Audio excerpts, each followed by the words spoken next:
দ্বিতীয় বিশ্বযুদ্ধ ১৯৩৯ সাল থেকে ১৯৪৫ সাল পর্যন্ত স্থায়ী হয়েছিল। এটি ছিল বিশ্বের ইতিহাসে সবচেয়ে ধ্বংসাত্মক এবং বিস্তৃত যুদ্ধ। যুদ্ধটি শুরু হয় ১ সেপ্টেম্বর ১৯৩৯ সালে জার্মানি যখন পোল্যান্ড আক্রমণ করে। এর ফলে ব্রিটেন এবং ফ্রান্স ৩ সেপ্টেম্বর ১৯৩৯ সালে জার্মানির বিরুদ্ধে যুদ্ধ ঘোষণা করে। এই যুদ্ধ মূলত দুটি প্রধান জোটের মধ্যে সংঘটিত হয়েছিল: অক্ষশক্তি অ্যাক্সিস পাওয়ার্স এবং মিত্রশক্তি অ্যালাইড পাওয়ার্স। অক্ষশক্তির নেতৃত্বে ছিল জার্মানি, ইতালি এবং জাপান, আর মিত্রশক্তির নেতৃত্বে ছিল যুক্তরাষ্ট্র, সোভিয়েত ইউনিয়ন, যুক্তরাজ্য এবং চীন। যুদ্ধের কারণসমূহ। দ্বিতীয় বিশ্বযুদ্ধের কারণগুলো বেশ জটিল এবং দীর্ঘমেয়াদী। প্রথম বিশ্বযুদ্ধের ফলাফল। প্রথম বিশ্বযুদ্ধের পর ১৯১৯ সালে স্বাক্ষরিত ভার্সাই চুক্তি জার্মানির ওপর কঠোর শর্ত আরোপ করে। এর ফলে জার্মানির অর্থনীতি এবং মনোবল ভেঙে পড়ে, যা হিটলারের উত্থানকে ত্বরান্বিত করে। অগ্রাসী জাতীয়তাবাদ ও সাম্রাজ্যবাদ। জার্মানির নেতৃত্বে অ্যাডলফ হিটলার, ইতালিতে মুসোলিনি এবং জাপানে সামরিকতন্ত্র নতুন করে সাম্রাজ্যবাদী নীতির পথে হাঁটে। মিউনিক চুক্তি ও অপসের নীতি। ব্রিটেন ও ফ্রান্স প্রথমে জার্মানির আক্রমণাত্মক কার্যক্রমের বিরুদ্ধে কঠোর পদক্ষেপ নেয়নি। উদাহরণস্বরূপ, তারা ১৯৩৮ সালে হিটলারকে চেকোস্লোভাকিয়ার সুদেতনল্যান্ড দখল করতে দেয়। সোভিয়েত জার্মান মৈত্রী চুক্তি। ১৯৩৯ সালে জার্মানি এবং সোভিয়েত ইউনিয়ন পরস্পর আক্রমণ না করার চুক্তি করে, যা হিটলারকে পোল্যান্ড আক্রমণ করতে উৎসাহিত করে। কোন কোন দেশ যুদ্ধ করেছিল?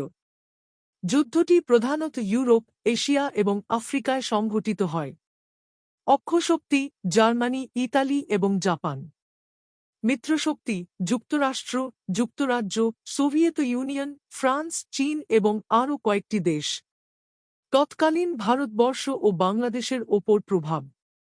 যদিও তৎকালীন বাংলাদেশ ও ভারত সরাসরি যুদ্ধে জড়িত ছিল না, ব্রিটিশ সাম্রাজ্যের অংশ হিসেবে ভারতবর্ষ থেকে প্রচুর সৈন্য যুদ্ধে অংশ নিয়েছিল। প্রায় ২৫ লক্ষ ভারতীয় সৈন্য মিত্রশক্তির পক্ষে যুদ্ধ করেছিল। এছাড়া যুদ্ধকালীন সময়ে ব্রিটিশদের অর্থনৈতিক শোষণের ফলে ভারত এবং বিশেষত বাংলায় এক ভয়াবহ দুর্ভিক্ষ ঘটে, যা ১৯৪৩ সালের বেঙ্গল ফ্যামিন নামে পরিচিত। এতে প্রায় ৩০ লক্ষ মানুষ মারা যায়। যুদ্ধের গুরুত্বপূর্ণ ঘটনা ও বোমা হামলা। যুদ্ধে কয়েকটি দেশ মারাত্মকভাবে ক্ষতিগ্রস্ত হয়। জাপানে পারমাণবিক বোমা।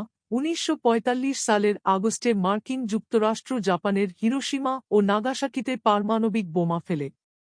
এতে প্রায় ২ লক্ষ মানুষ মারা যায় এবং এটি জাপানের আত্মসমর্পণের অন্যতম কারণ হয়ে দাঁড়ায়।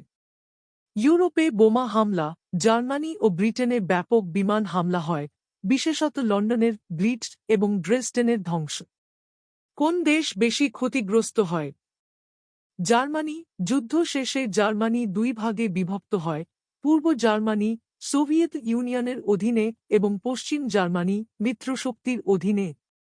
জাপান। পারমাণবিক হামলার পর দেশটি চরম আর্থিক এবং মানবিক ক্ষতির সম্মুখীন হয়। Soviet union. প্রায় ২ কোটি মানুষের প্রাণহানি ঘটে এবং তাদের অর্থনীতি বিধ্বস্ত হয়। বিজয়ী শক্তি ও যুদ্ধের ফলাফল। ১৯৪৫ সালে মিত্রশক্তি বিজয়ী হয়। রাজনৈতিক পরিবর্তন। যুদ্ধ শেষে যুক্তরাষ্ট্র এবং সোভিয়েত ইউনিয়ন ২ প্রধান পরাশক্তি হিসেবে আবির্ভূত হয়। এর ফলে শীতল যুদ্ধের সূচনা ঘটে। জাতিসংঘের সৃষ্টি। যুদ্ধ পরবর্তী সময়ে জাতিসংঘ প্রতিষ্ঠিত হয়, যাতে ভবিষ্যতে এমন সংঘর্ষ রোধ করা যায়। উপনিবেশিক শাসনের পতন। দ্বিতীয় বিশ্বযুদ্ধের ফলে ব্রিটিশ সাম্রাজ্য দুর্বল হয়ে পড়ে এবং ভারতসহ বিভিন্ন উপনিবেশ স্বাধীনতার জন্য আন্দোলন শুরু করে। দ্বিতীয় বিশ্বযুদ্ধ একদিকে যেমন মানব সভ্যতার চরম দুর্যোগ হিসেবে চিহ্নিত, অন্যদিকে এটি বিশ্ব রাজনীতিতে এক নতুন অধ্যায়ের সূচনা করে।